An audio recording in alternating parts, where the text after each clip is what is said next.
Everywhere I go, beauty finds its way in the little things of every day.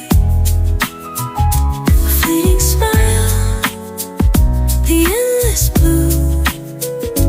Life feels better when shared with you.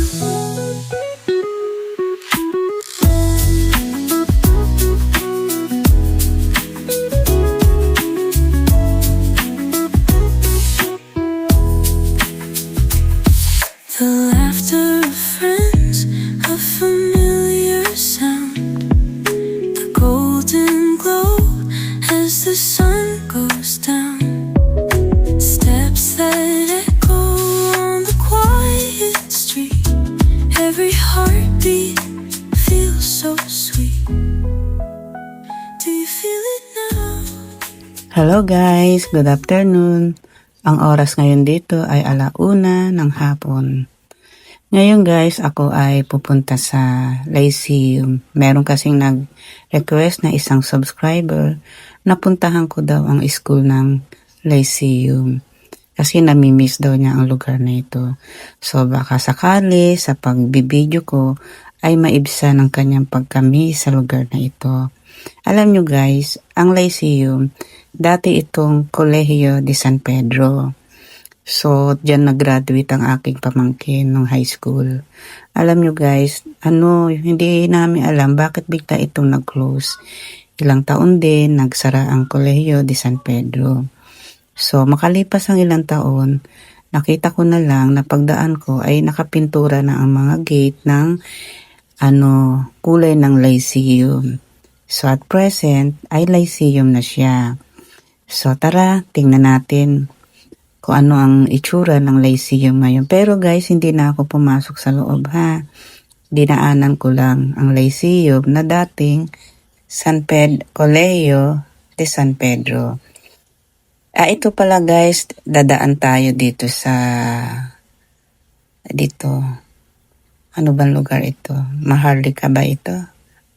O Maligaya pala, Maligaya. So, dito bumaba ako sa, dinaanan na Riles. So, diyan, kakanan. So, guys, ayan.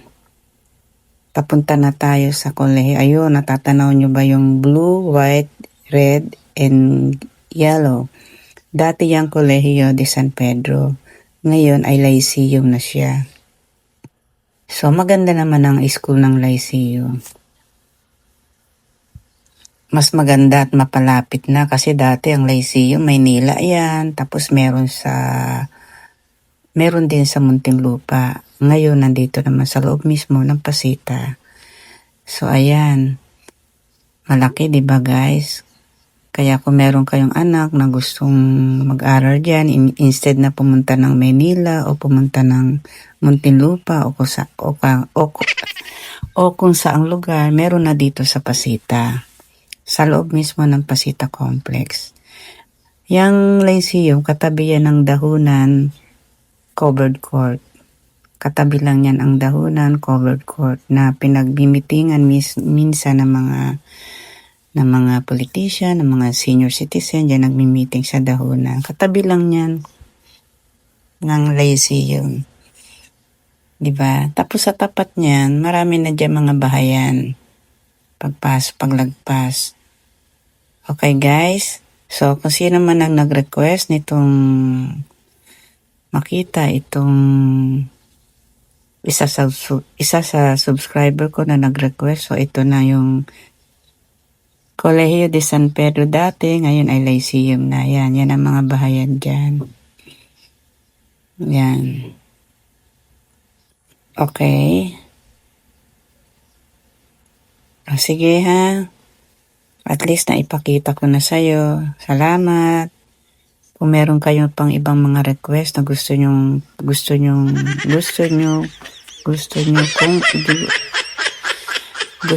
puntahan ko, pupuntahan ko guys. Ito, pauwi na ako sa amin. Kanina, yung paglabas ko kanina, galing ako sa kumare ko sa Villa Castillo. Ngayon, uuwi na ako ng Phase 6.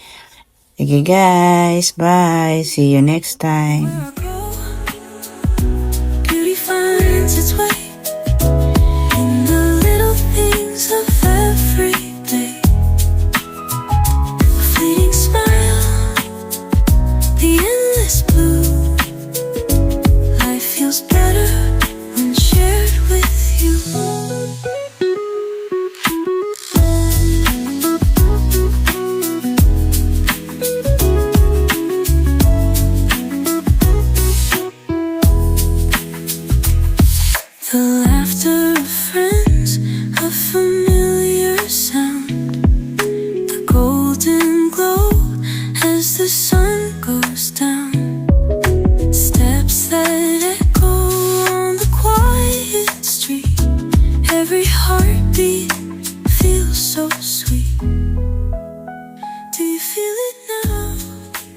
Alam nyo guys, minsan umuuga ako dahil sa mga malalaking hams na aking dinadaanan. Nung araw, hindi masyadong maraming hams dito sa kalye. Dahil sa maraming mabibilis na sasakyan, ang bibilis parang mga nagkakarera talaga. Talagang grabe nung araw nung wala pang mga hams. Ang mga hams lang noon, yung mga ilan-ilan lang, mga importante lang na nilalagyan. Pero ngayon, lahat halos ng street may mga hams. Kasi nga talagang pagkawala talagang hams, ang bibilis ng mga sasakyan. Doon nga sa amin, sa Dahlia, hindi pa nga nalalagyan ng hams. Kaya ang ginawa namin, naglagay kami ng malaking rubber na gulong. Yung malaking nilapad na yun, nilagay yun ang pinaka-hams na namin. Kaya talagang grabe ang mga hams dito. So, meron naman siyang advantage. Kasi nga, ang mga sasakyan, medyo magme-menor sila kapag napapadaan sa mga hams. Kasi kung wala, talagang grabe. Ang bibilis.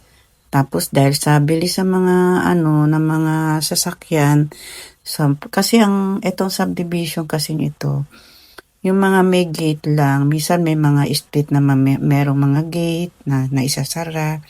Pero ito open kasi itong subdivision ito Ang daming lulusutan. Lumulusot papuntang Crisantemo, papunta sa kabilang subdivision. Maraming nalulusutan. Kaya nung wala pa mga hams to, talagang minsan may mga nangyayaring hindi kaaya-aya. Dahil nga minsan may pumapasok na mga dayo sa ibang lugar. Tapos walang hams, ang bibilis ng mga takbo. Kaya talagang okay din na merong hams dito. Dito, may mga lugar na personal na mga homeowners. Personal na sila nang gumagastos para maglagay ng hams. Kaya minsan, naghahanap ako ng mga street na hindi masyadong mahams. Pagka may nadaanan ako na street na masyadong mahams, wala na akong magawa. So, napipilitan akong dumaan na doon. Minsan talagang, ang lalaki. Ang tataas. So, dito, meron akong dinadaanan papunta sa amin. Medyo less ang hams. Hindi siya masyadong mahams. Masarap ang hams, di ba? Sana all, pagkain na lang yung ham. Yan, kaya ganyan tingnan nyo kapapunta dito sa amin. Walang masyadong ham.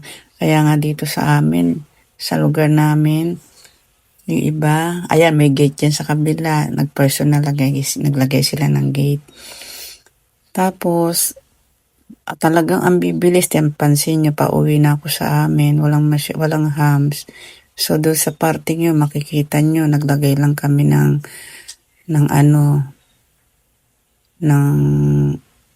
rubber na pinaka-hams. Tingnan nyo guys. Ayun nakikita nyo na ba? Ayan, yung itim na yan. Ayan. Yan ang hams namin. Ang cute, diba? Yan. Ang cute ng hams namin. Sige guys, bye. Next time again. Sana nag-enjoy kayo. Kung meron kayong gustong puntahan ko, request lang. Bye.